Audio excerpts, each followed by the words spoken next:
So everyone is talking about how evil Sylvanas is, how she can't be redeemed, and how her crimes are so beyond count that there just isn't a storyline that Blizzard could write that would be able to absolve her of her sins. However, let us remind ourselves, what are some of these crimes actually? What are the worst ones? And let's put an actual structure to the bad things that Sylvanas had done throughout the years. What is that Sylvanas really did that is so bad?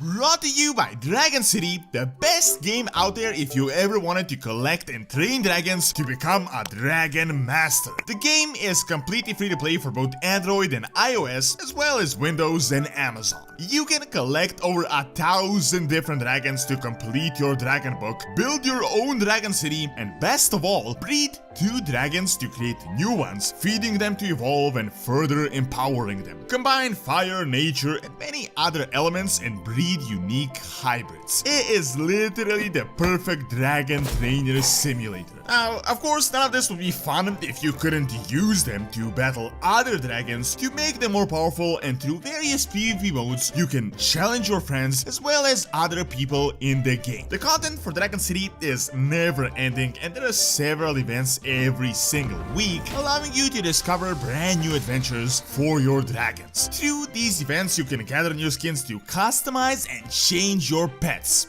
Make sure to check out my link in the description to get a special free reward, 15,000 food, 30,000 gold, as well as the very rare Thief Chief Dragon, only available for 7 days until July 1st. See you in game. Number 10. Horde Betrayal. This isn't exactly a war crime, which is why it is the last on the list. However, it is definitely a crime against her own people. Sylvanas became a war chief a few years ago, and obviously when you are a leader of a faction, you have certain responsibilities. You can't just do whatever you want. Well, as a leader, Sylvanas dragged the Horde through a brutal war on a worldwide scale, and when you start a conflict with burning down an entire city full of civilians, you can expect quite a bit of retribution against you if you're an average member of the Horde that didn't really do any of this stuff. While it is a terrible thing to do to start a war, that isn't really the crime I'm talking about, but the fact that Sylvanas literally abandoned her post, abandoned the faction, and the entire time she served someone else while she was leading the Horde. Now, if that is not a crime, I really don't know what is. If you are a war chief just to further the jailer's influence, you're most definitely a traitor. So, betrayal, serving as a double agent installed by Muezala, and using her own people as fodder for her own personal plans, among many other things, then starting essentially a civil war and ultimately abandoning the faction, leaving it leaderless and weak, is really one of the worst things that Sylvanas ever did, and so many people suffered in the crossfire. Number 9. Unleashing the Scourge.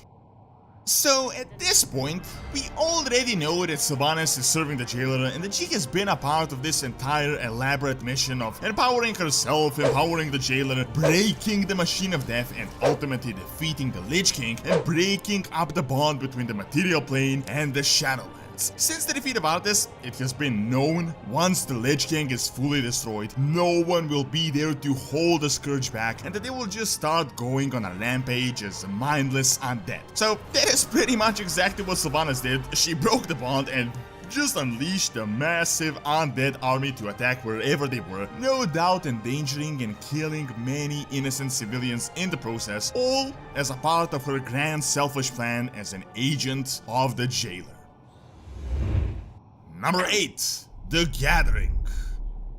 Following the Argus campaign, a quite unexpected event known as the Gathering had occurred. Anduin proposed a 12-hour ceasefire to Sylvanas in order for the families that were split or turned undead to reunite and meet once again after the fall of Lordaeron that happened over a decade ago. Initially, Sylvanas was completely against it, but Nathanos convinced her that she could use this bond to later on conquer Stormwind and more easily subdue the population in the future. So, the gathering did happen, and there were incredibly strict rules in place, and Calia Menethil was hidden there. At one point, as Calia started convincing successfully as well, the present Forsaken to join the alliance and to defect, Sylvanas just went berserk. She not only ordered all the Forsaken to be killed that were present in the field, but even those running back to her, and ultimately she even personally killed Calia Manat. Now, while I can't completely blame her because the Alliance did break the agreement here, Sylvanas' response was definitely not proportional or appropriate, and she went way too far, causing a huge bloody mess.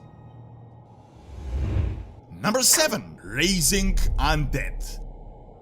So, raising undead is literally the bread and the butter of the Forsaken. If it wasn't possible, they wouldn't really be there. However, the Forsaken, from being forsaken and raised against their will, eventually started doing pretty much the same to others under the leadership of Sylvanas. Especially around Cataclysm, Sylvanas really just ramped up the production by a significant point. She started resurrecting many Alliance soldiers and civilians completely against their will, essentially enslaving them and just forcing them to serve. You can imagine how bad it got when Garrosh told her what difference was there now between her and the Lich King.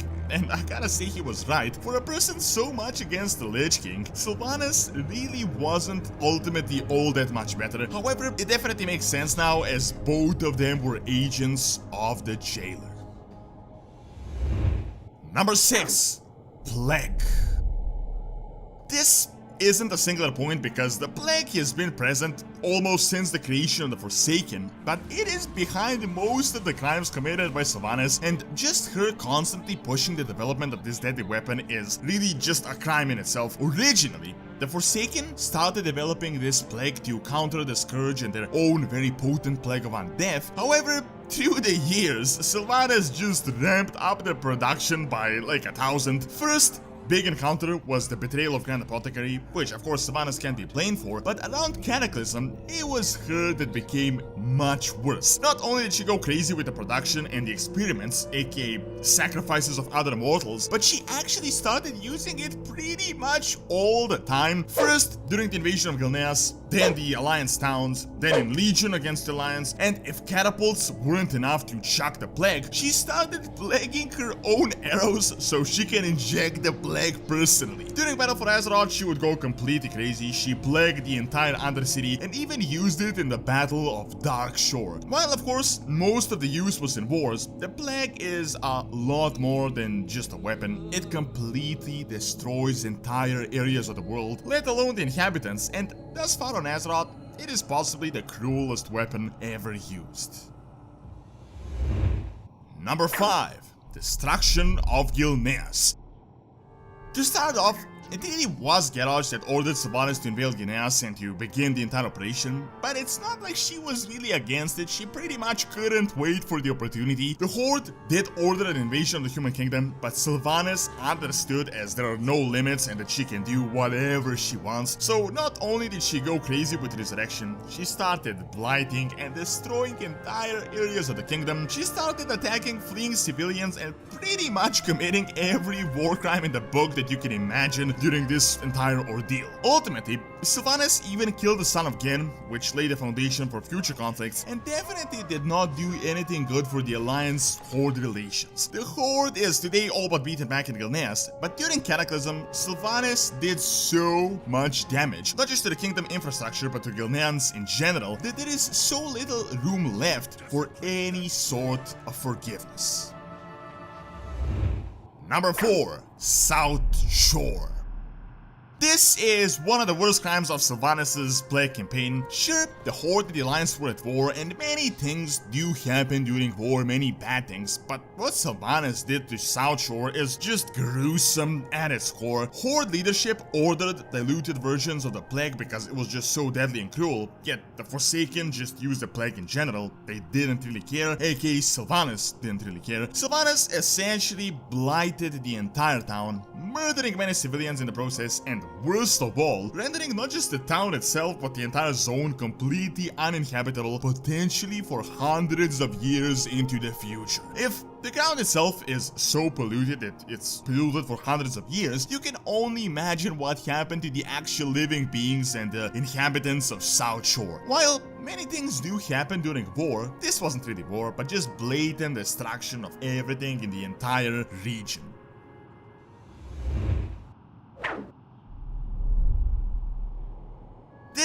happened quite recently, as Sylvanas was all but out in the open as a villain, so at this point she really wasn't trying to hide or minimize her actions, as her war efforts at Elderstill led to Alliance retribution and a massive siege in the attack on the lands of former Lordaeron. Sylvanas planned quite a criminal defense. As the Alliance was gaining ground and winning in this war, Sylvanas ordered her troops to deploy the Plague onto the field, which Saurfang obviously protested. The reason he protested was because the Plague would kill both the Alliance and the Horde, yet Sylvanas didn't care in the slightest and she just did it anyway. To double down on this, she did something even worse. When the soldiers fell, she decided to resurrect all of them, the Alliance and the Horde ones. While it is a crime to resurrect defeated soldiers, it is even worse when you do that to the ones that were fighting for you and that were loyal to your cause. Resurrection is particularly a criminal offense because it essentially denies the afterlife to the victim and ultimately is a form of enslavement. So you can imagine how bad it is when she would kill her own soldiers and finally enslave them in the afterlife. Number 2. Sludge Fields.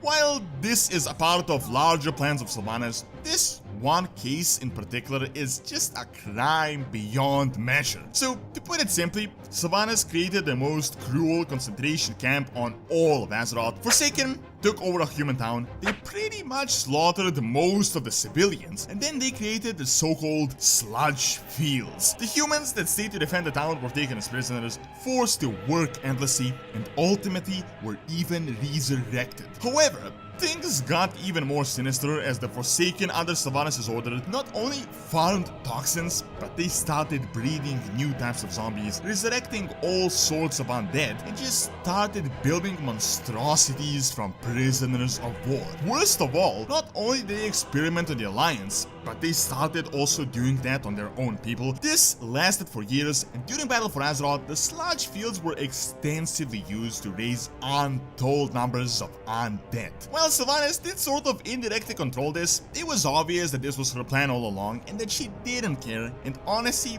this particular case might just be the cruelest crime on all of Azeroth. Lastly, number 1. Burning of Teldrassil. The crime, and really I don't think anything can match what Sylvanas did here. Even though at this point she was almost completely evil, no one really expected that this event would happen. However, it did. To very quickly summarize, Sylvanas essentially surprise attacked the Alliance, starting a major worldwide war, and burned an entire city full of civilians, damning all of them to the maw. I really don't think you can get much worse than this. First off, discounting the fact that Teldrassil was a city, primarily it was a world tree, a major important site for Azeroth, and even today we don't really know what are the consequences. We know that the trees are connected to the Emerald Dream and the Dream to Ardenweald and the Shadowlands, so this wasn't just a big tree that Sylvanas burned down, but a world tree. Second, this was a city, a major one as well. Keep in mind, while Teldrassil didn't look that crazy in game due to obvious engine limitations, lore-wise it is gigantic and it was home to many people and not just the Night Elves. Seeing it as essentially one big tree, it is incredibly susceptible to fire damage and hard to save, so outside of some portals that allowed some people to escape, no one knows how many perished, but it is definitely a huge number. And to make this event even worse, all of the souls were sent into the maw, which is essentially hell, and they served as fuel for the jailer and whatever is going to happen in the Shadowlands. Worst of all, Sylvanas knew this would happen and she started this entire war and sent all of them to the maw because she was an agent of the jailer. So yeah, the burning of Teldrassil, also known as the largest fire Azeroth had ever seen, is a Sylvanas crime in its entirety. As a reminder, if you want to support the channel, check out Dragon City with my link and get special limited time rewards to jumpstart your dragon journey. Thank you for watching. Check out what are some Alliance crimes by clicking on the screen, and also check out Donald's Academy for videos on real world history and science. See you next time.